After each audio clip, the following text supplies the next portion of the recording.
Bonjour, c'est Christelle de Cut It Out Design. Aujourd'hui, je vais vous montrer comment personnaliser le gabarit d'une lanterne que j'ai créée dans une autre vidéo. Si vous ne l'avez pas vue, vous pouvez cliquer en haut à droite de l'écran sur le lien et ensuite revenir sur cette vidéo pour personnaliser avec moi cette lanterne pour Halloween. Donc, j'ai ouvert mon projet avec le gabarit de la lanterne que j'ai créé dans la vidéo précédente. J'ai importé des images gratuites de Design Space, donc ici en recherchant et en filtrant par gratuit. J'ai ensuite écrit Halloween avec une police d'écriture Cricut que pareil j'ai filtré. Donc celle-ci s'appelle Favorite Font Collections Olé. Vous pouvez bien sûr télécharger une écriture ou utiliser une autre écriture Cricut. Donc je vais personnaliser chaque panneau individuellement. Pour l'instant, je vais laisser les panneaux groupés. Alors je vais commencer tout simplement avec un fantôme que je vais placer là où ça me paraît pas mal sur la lanterne. Donc, quand vous créez votre lanterne, vous imaginez bien que ce que vous rajoutez, ça va faire de l'ombre et ce qui est en blanc, c'est ce qui va être en transparence et donc par là où la lumière va placer. Donc, vous voyez où est-ce que vous voulez placer chaque chose. Je vais dupliquer mon petit fantôme. Je vais faire une symétrie verticale et puis je vais le placer en bas. Je peux l'agrandir un peu.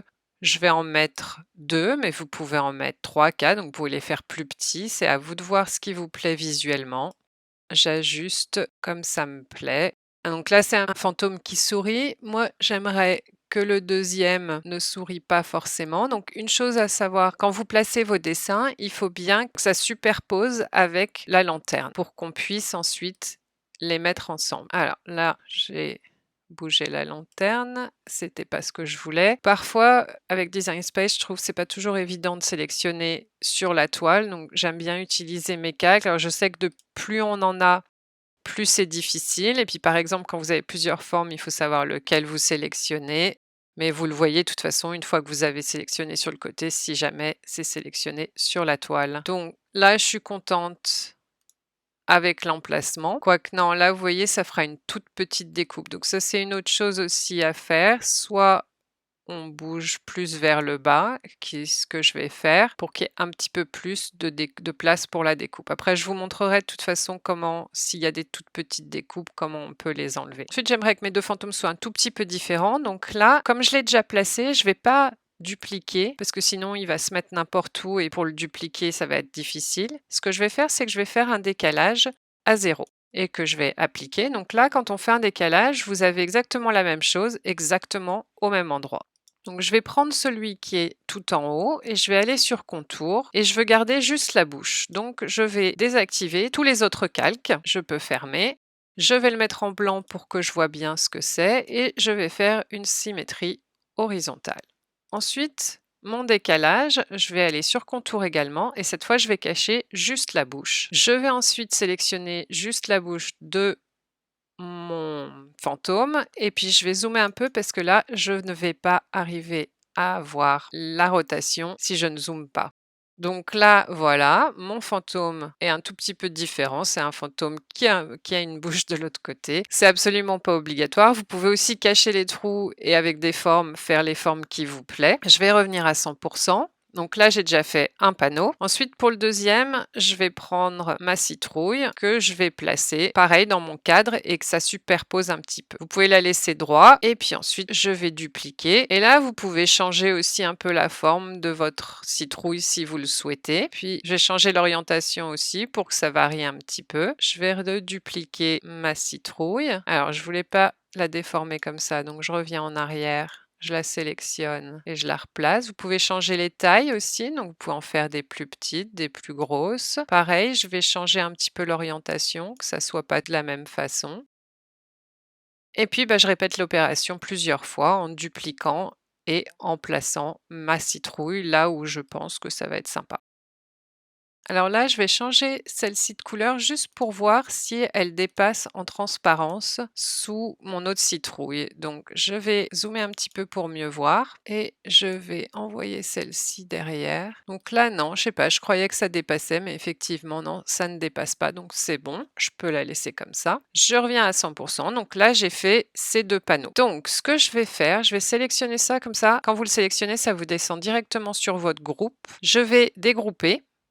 et je vais cacher mes 2 lignes de rainage. Pourquoi je les cache? Parce que pour sélectionner, ça va être beaucoup plus facile. Comme j'ai beaucoup d'objets, j'ai pas envie de sélectionner sur le côté, je veux sélectionner sur ma toile. Du fait que j'ai caché mes lignes de rainage, qui sont ici, pardon, quand je sélectionne, ça ne me sélectionne pas les objets cachés.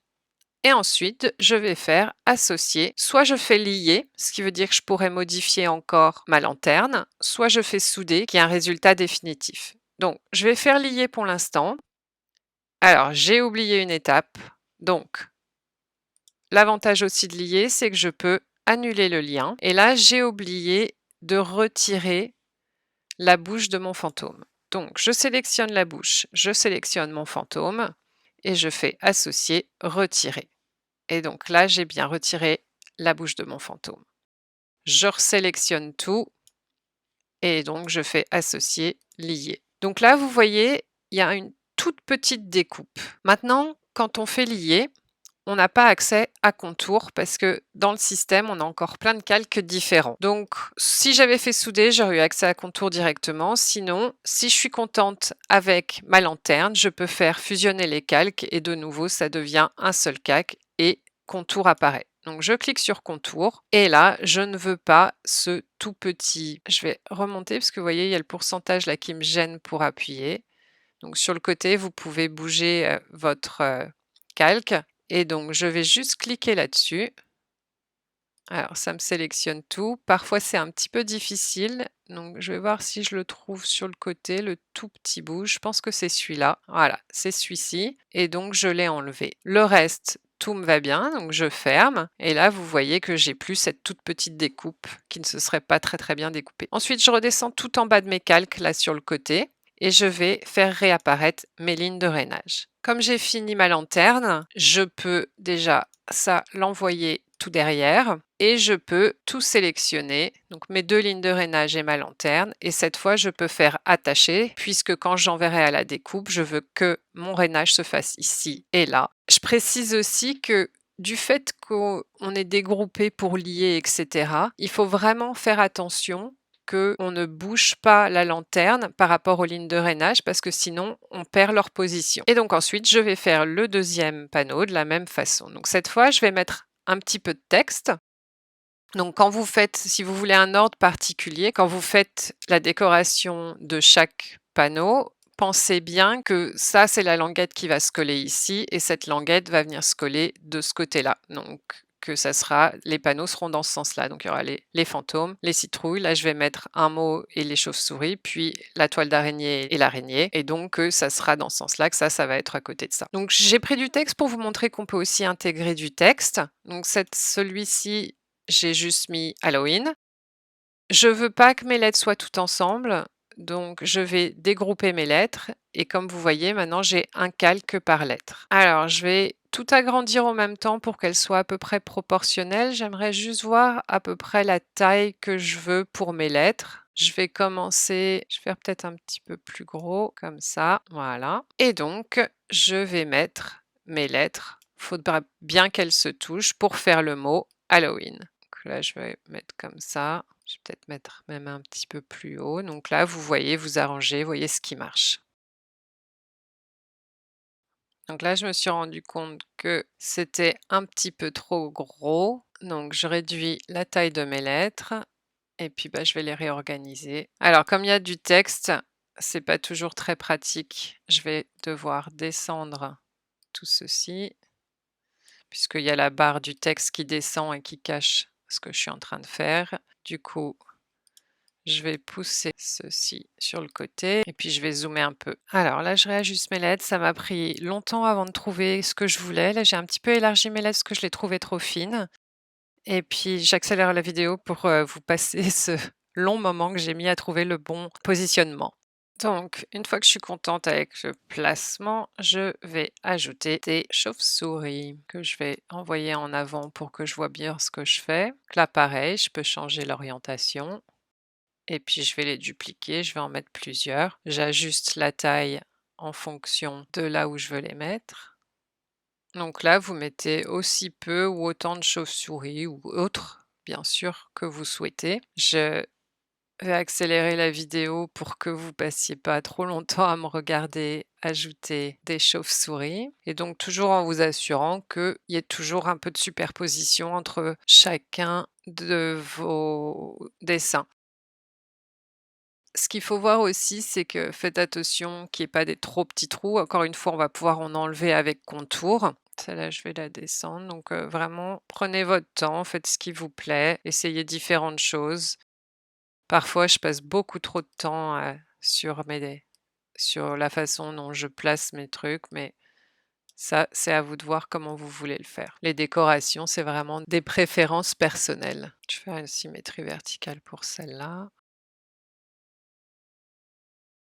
Voilà, donc une fois que je suis satisfaite avec le placement, c'est bon. Et alors là, pour la dernière, je voulais mettre une toile d'araignée, mais j'arrive pas à me décider ce qui me plaît. Alors là, celle-ci, c'est un groupe, donc déjà je vais dégrouper celle-là, et puis je vais faire plusieurs essais et voir celle qui me plaît. Alors, vous pouvez faire une toile tout le long et puis mettre une araignée dessus, mais je trouve que on voit pas trop l'araignée, donc je vais pas faire comme ça. Alors celle-là, je pense que je la veux pas. Je vais revenir à 100 et rezoomer un tout petit peu. Alors celle-ci, je pense que les traits sont trop gros par rapport à l'araignée, donc je vais pas l'utiliser. Celle-ci, je me dis que je peux peut-être utiliser juste une partie de la toile, comme ceci. Alors, pour me rendre compte, je vais dupliquer un des calques que je vais placer ici et ensuite je vais sélectionner juste mon calque et puis ma toile ici. Donc, j'appuie sur commande pour sélectionner 2 objets en même temps. Et là, sur associer, vous pouvez faire combiner. Donc c'est juste cela va garder ce qui se superpose. Donc ça va me permettre de voir, je vais la changer dans la même couleur que ma lanterne et ça me permet de voir ce que ça va faire. Je vais envoyer ça tout derrière pour avoir une idée un peu plus réaliste. Non, j'aime pas celle-là non plus, donc je vais la supprimer et je pense que je vais utiliser celle-ci. Et puis bah, pareil pour l'orientation, vous voyez ce qui vous plaît. Alors le problème, c'est que là, ça touche le haut. Donc là, vous voyez, je peux pas la mettre plus haut. Alors ce que je vais faire, c'est que je vais sélectionner tout ça et puis je vais descendre sur ma toile pour pouvoir travailler tranquillement sans avoir le haut de l'écran qui me gêne. Donc faites bien attention de tout sélectionner pour ne pas perdre ce que vous aviez fait. Vous pouviez grouper aussi si vous voulez avant de faire tout ça pour être sûr de ne pas changer ce qui a été fait. Alors, je vais faire pareil que tout à l'heure. Je vais dupliquer un de mes panneaux que je vais mettre par-dessus. Et puis en appuyant sur CTRL ou commande si vous êtes sur Mac, je sélectionne mes deux et je vais faire associer, combiner. Pour n'avoir que ça, je vais envoyer ça tout derrière, juste pour que ça me donne une idée. Je vais placer mon araignée là où je la veux. Donc là, je la veux sur le côté. Ça me paraît pas mal. Je pense que je vais garder comme ça. Vous pouvez aussi découper pour garder juste une partie. Donc je vais supprimer celle-ci puisque je ne vais pas les utiliser. Et puis, je vais prendre une forme et je vais prendre un carré. Je vais enlever les proportions et je vais créer un fil pour que l'araignée descende. Donc je vais zoomer encore un petit peu plus pour mieux voir ce que je fais parce que du coup, c'est petit. Je le sélectionne sur le côté. Je vais faire un fil qui sort de la bouche de l'araignée et on va dire qu'il monte jusque là. Alors après, là où vous voulez qu'il soit et d'où vous voulez qu'il monte, c'est votre choix. Je pense que je vais faire comme ça. Alors ce que je vais faire, c'est que je vais sélectionner le fil et l'araignée et je vais aligner horizontalement pour que ce soit bien au milieu. C'est optionnel, ça c'est mon côté qui aime bien que tout soit symétrique.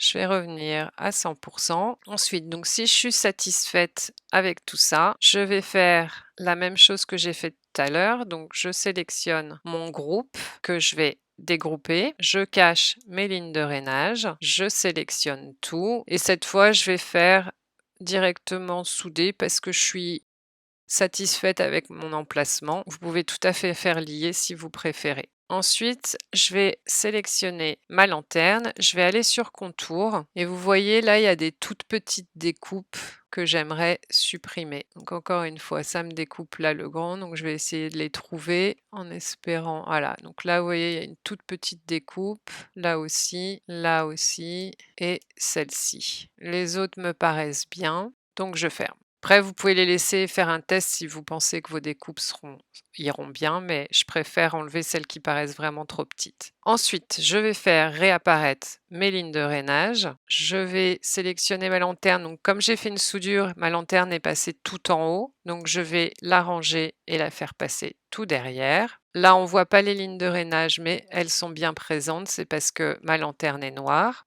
Je sélectionne tout et j'attache. Je vais remonter ma lanterne tout en haut. Je vais mettre l'autre de la même couleur. Ah, alors, il faut que dans mon attaché, je vais sélectionner juste la lanterne que je vais mettre en noir également. Donc là, j'ai bien mes deux groupes d'attachés avec mes deux côtés et mon papier calque qui se mettra derrière. Donc voilà, c'est des lanternes d'Halloween tout simples. Bien sûr, vous pouvez utiliser n'importe quoi. Vous pouvez importer des images, vous pouvez faire des arbres, vous pouvez mettre des tombes, vous pouvez mettre vraiment plein de choses. Si vous êtes à court d'idées sur ce que vous pouvez mettre dans vos lanternes, n'hésitez pas à aller sur Google Images ou sur Pinterest et taper lanterne Halloween et vous allez avoir plein d'idées sur comment vous pouvez décorer l'intérieur de vos lanternes. Donc là, je vais juste vous montrer, si je clique sur créer, j'ai bien 3 tapis. Donc le premier avec le papier calque, le deuxième avec la première lanterne et le troisième avec l'autre lanterne. Donc vous voyez bien que pour votre papier calque, vous avez juste la découpe de base. Pour les deux autres tapis, vous avez bien le rainage qui se fera en premier, si jamais vous avez mis des lignes de rainage. Si vous n'avez pas d'outil de rainage, vous pouvez le faire à la main, bien sûr. Puis la découpe se fera. Donc là, j'ai utilisé un gabarit, mais j'aimerais que mon gabarit reste un gabarit puisque je voudrais le personnaliser avec différents thèmes. Donc, sous enregistrer, ne faites pas enregistrer, faites enregistrer sous. Et donc là, vous allez pouvoir changer votre titre, lanterne Halloween. Je le mets dans ma collection Halloween et j'enregistre. Donc si je retourne à l'accueil, je vais sur mes projets et sous mes collections sur Halloween, maintenant j'ai bien 2 projets, mon gabarit de lanterne plus mes lanternes Halloween. Donc n'oubliez pas de sauvegarder votre projet sous pour pas annuler votre gabarit. Alors voilà la lanterne finie avec du papier noir 220 grammes, du papier calque orange. Et puis je me suis rendu compte donc que les pattes de l'araignée sont assez fines. Donc si c'était à refaire, je ferai un décalage de l'araignée pour épaissir les pattes. Et pour les chauves-souris, s'assurer que la jonction avec les ailes soit assez grosse. J'espère que ce tuto vous aura été utile et que vous allez bien vous amuser à créer des décos d'Halloween. Si vous avez des questions, n'hésitez pas à les mettre dans les commentaires. Bonne création!